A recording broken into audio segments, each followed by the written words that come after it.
chers téléspectateurs de Adassa Production. Le privilège est le mien, encore ce matin, de partager avec vous un thème très important qui est la repentance. D'accord, je suis le pasteur Boba, vous le savez. De la repentance, parlons-en. Alors, la repentance en grec veut dire métanoïa. Et métanoïa veut dire également être détourné d'une pensée que l'on avait. Or, quand on dit être détourné, ça veut dire que quelque chose doit se passer pour vous amener à réaliser que le chemin sur lequel vous étiez ne vous mène nulle part, ou encore quand il s'agit de la vie éternelle, que ce chemin sur lequel vous étiez vous mène en enfer. Et c'est ça qui vous amène à vous arrêter, puis vous détourner afin de prendre un autre chemin. C'est pourquoi nous pouvons dire qu'aller au ciel se fait sur deux volets. Repentance plus foi au Seigneur Jésus-Christ. Donc sans repentance, on ne peut pas avoir la foi au Seigneur Jésus-Christ. C'est pour ça que dans Actes chapitre 11, verset 18, il est très bien dit, après avoir entendu cela, ils se calmèrent et ils glorifièrent Dieu en disant, Dieu a donc accordé la repentance aussi aux païens afin qu'ils aient la vie. Donc pour avoir la vie, cela suppose qu'ils sont déjà morts spirituellement. Et comme ils sont morts spirituellement, pour avoir la vie, Dieu leur accorde d'abord la repentance. Donc la repentance est un don de Dieu. Donc ça vient de Dieu puisque Dieu leur a accordé la repentance. Et qui dit Dieu dit sa parole, en accord avec Jean chapitre 1 verset 1. Au commencement était la parole était avec Dieu et la parole était Dieu. Donc c'est cette parole qui leur accorde la repentance. Alors sans repentance, on ne peut pas avoir la vie. Et cette repentance, donc, pour qu'elle se produise, qu'elle se manifeste dans la vie d'un homme, il faut qu'il puisse avoir la connaissance de Dieu. C'est la connaissance du seul vrai Dieu qui lui accorde la repentance. Tel que vous allez le voir dans Ésaïe chapitre 6 verset 1 et Ésaïe chapitre 6 verset 5 qui nous dit « L'année de la mort du roi Osias, je vis le Seigneur assis sur un trône très élevé et les pans de sa robe remplissaient le temple. Alors je dis, malheur à moi, je suis perdu, car je suis un homme dont les lèvres sont impures et j'habite au milieu d'un peuple dont les lèvres sont impures et mes yeux ont vu le roi, l'Éternel des armées. » Donc, Ésaïe, qui était un prophète du premier chapitre jusqu'au 5e, il réalise qu'il est perdu. Il est perdu et ça veut dire clairement que là où il est, il ne va pas au ciel. Il a la conviction en lui-même que là où il est un pécheur qui va en enfer. Donc dans sa tête, il ne sait même pas qu'il peut avoir une manière de s'échapper.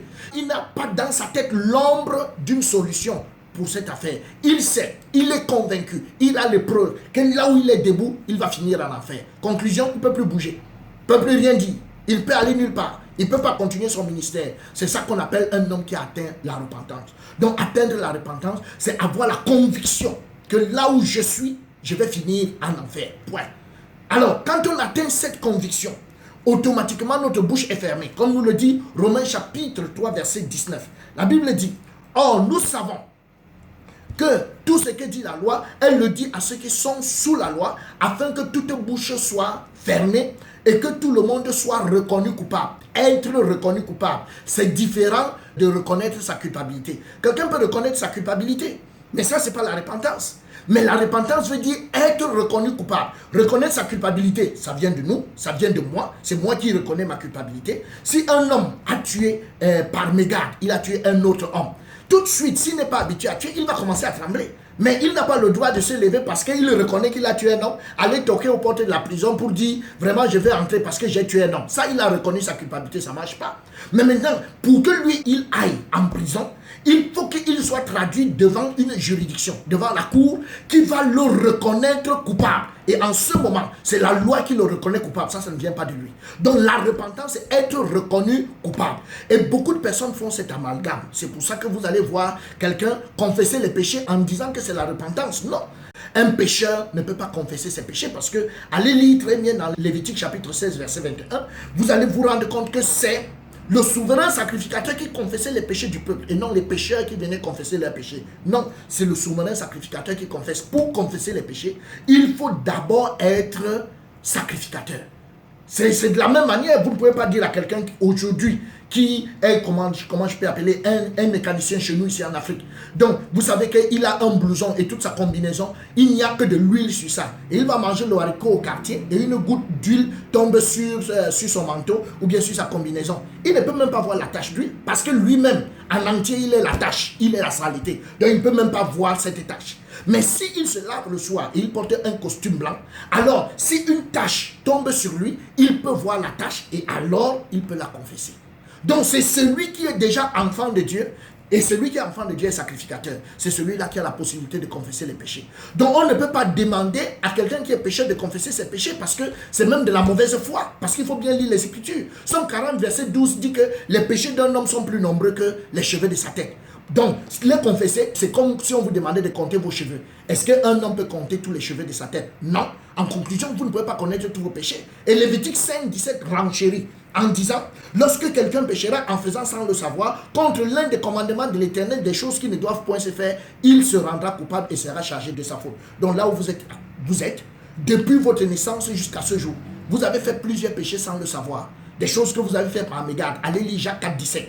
Et vous lisez également Jacques chapitre 2 verset 10. Donc vous avez des péchés que vous avez fait sans le savoir. Et si je vous dis confessez vos péchés pour entrer au ciel, comment vous faites pour confesser les péchés que vous avez fait sans savoir? C'est pour ça que dans la Bible, aucun apôtre n'a fait confesser les péchés à un homme afin qu'il soit sauvé. Ésaïe 59 verset 2 le dit très bien, que c'est même à cause de ces péchés que Dieu ne vous écoute pas.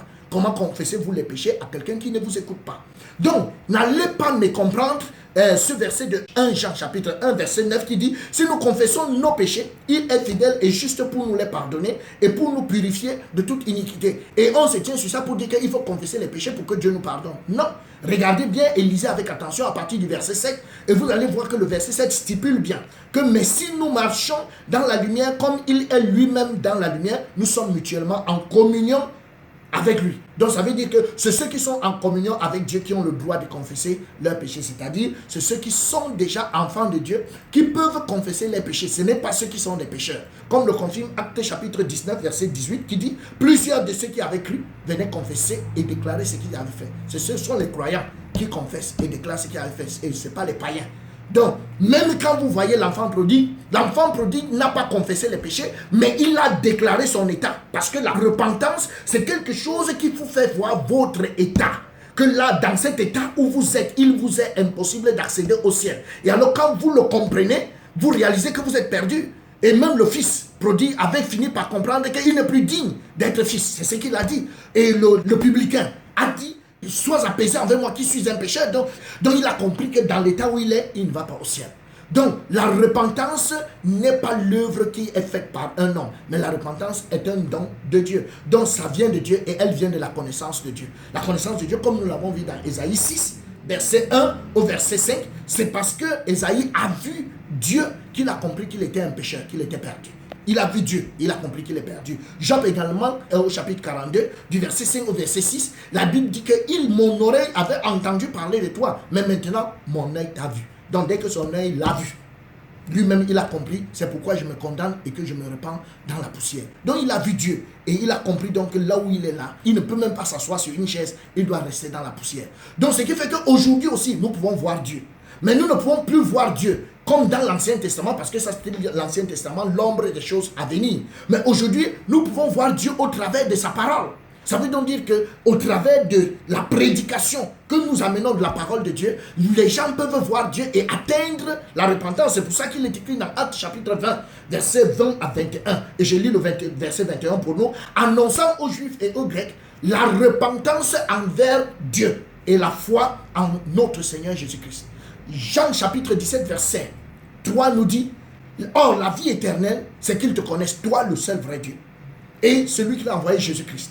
Pourquoi?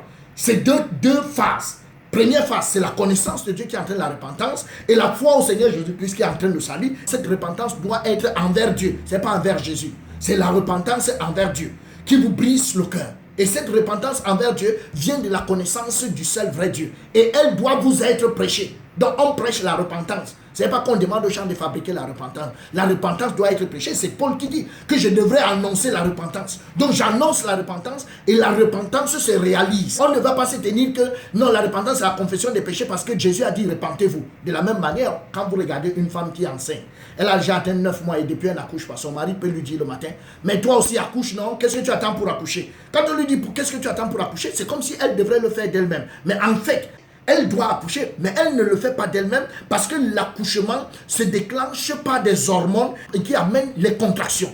Et quand ces hormones déclenchent les contractions, et la femme sait qu'elle peut accoucher, mais ce n'est pas la femme qui déclenche ces contractions. Ce n'est pas la femme. Donc la femme elle-même ne peut pas décider d'accoucher, même si elle va à l'hôpital, pour que les médecins, comme on le dit souvent, provoquent. Les médecins ne provoquent pas en disant accouche, accouche, accouche tout de suite, mais on lui injecte des hormones qui déclenchent les contractions. Donc c'est déclenché par quelque chose qui ne vient pas de sa propre volonté. Donc de la même manière, il y a une prédication qui entraîne la repentance dans le cœur des individus. Comme le dit bien, donc c'est pour ça que je vous disais, la repentance doit être prêchée. Comme Luc chapitre 24, verset 47 qui dit, et que la repentance et le pardon des péchés seraient prêchés en son nom. Donc la repentance est prêchée. Et si la repentance est donc prêchée, qu'est-ce qu'on a donc besoin exactement de prêcher afin que les individus puissent atteindre la repentance? Pour qu'ils atteignent la repentance, ce qu'on doit prêcher, ça se trouve dans Moïse et les prophètes. Et ça devrait commencer par la connaissance de Dieu à travers la création.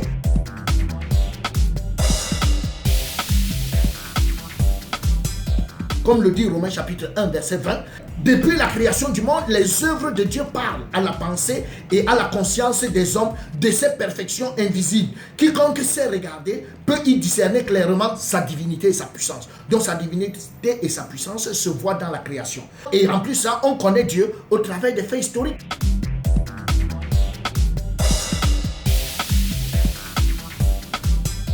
Rahab a dit dans Josué chapitre 2 verset 10, après avoir appris comment est-ce que à leur sortie d'Égypte, l'Éternel a mis à sec devant le peuple juif la mer Rouge et comment ils ont traité les deux rois des Amoréens au-delà du Jourdain, Sion et Og qu'ils ont dévoués par interdit, elle dit, nous l'avons appris et nous avons perdu courage.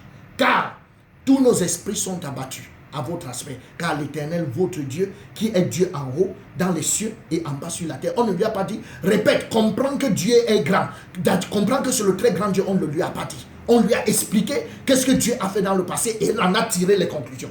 Et elle a dit, là où elle est là, son esprit est abattu, rien qu'après avoir compris qui est Dieu.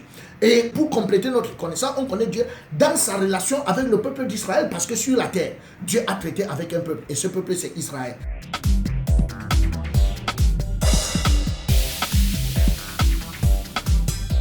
Et il est donc écrit dans 1 Corinthiens chapitre 10 verset 11, ces choses leur sont arrivées pour servir d'exemple et elles ont été écrites pour notre instruction à nous qui sommes parvenus à la fin des siècles. C'est-à-dire que pour connaître Dieu, puisque ça a été écrit, la relation entre Dieu et Israël, et ça a été écrit pour nous servir d'exemple. Alors si vous ne connaissez pas ce qui s'est passé entre Dieu et Israël, comment leur relation s'est manifestée, c'est clair que vous ne connaissez pas Dieu. Et si vous ne connaissez pas Dieu, vous n'avez pas la vie éternelle. Si vous n'avez jamais écouté cette parole, ce qui s'est passé, vous n'avez pas la vie éternelle, vous mourrez, vous irez en enfer parce que vous n'aurez jamais atteint la repentance. Et enfin, on connaît Dieu au travers de sa relation avec toi, c'est-à-dire au travers de la loi. Parce que entre toi et Dieu, il y a la loi.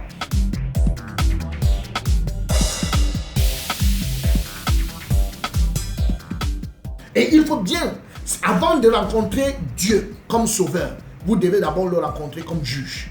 Et en tant que juge, il doit vous lire sa loi.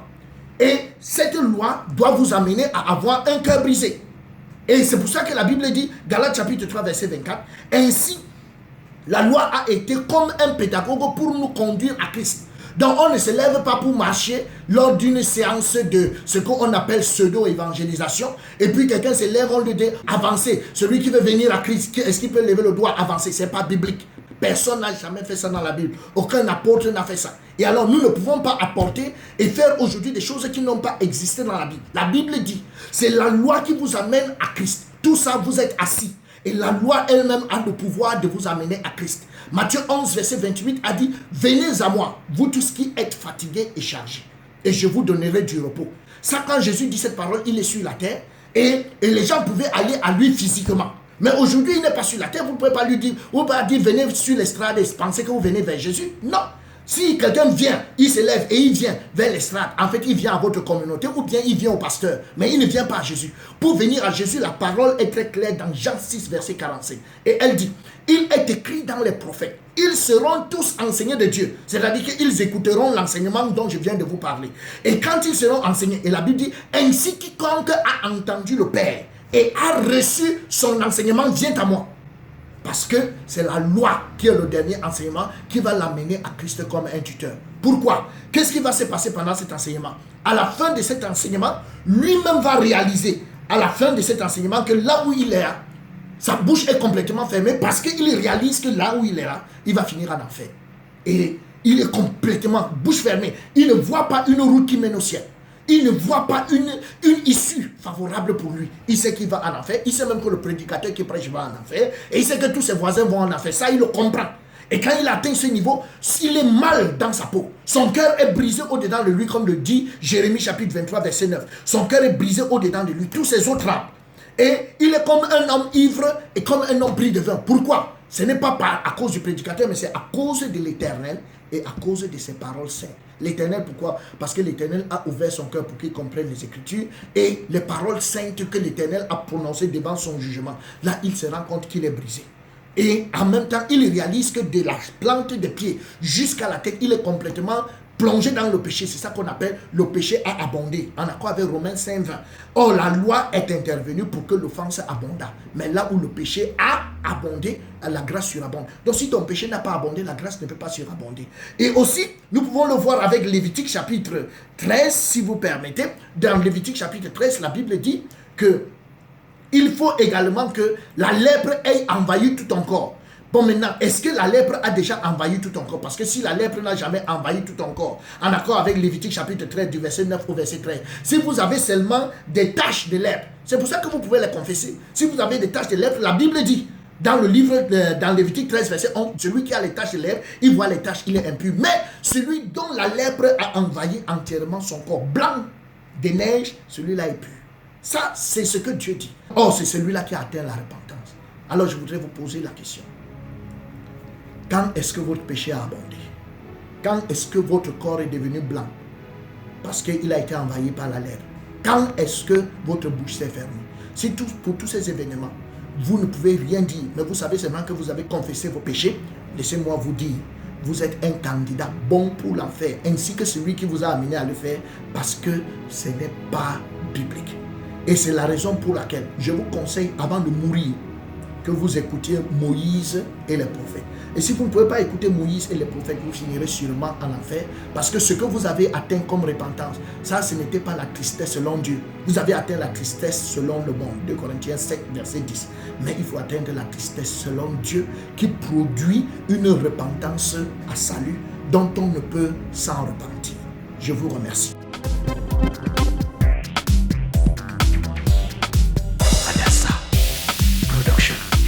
Eh bien, merci d'avoir écouté. Et si tu as aimé, n'oublie pas de partager et surtout de t'abonner. Clique sur la petite cloche. Merci et au prochain numéro.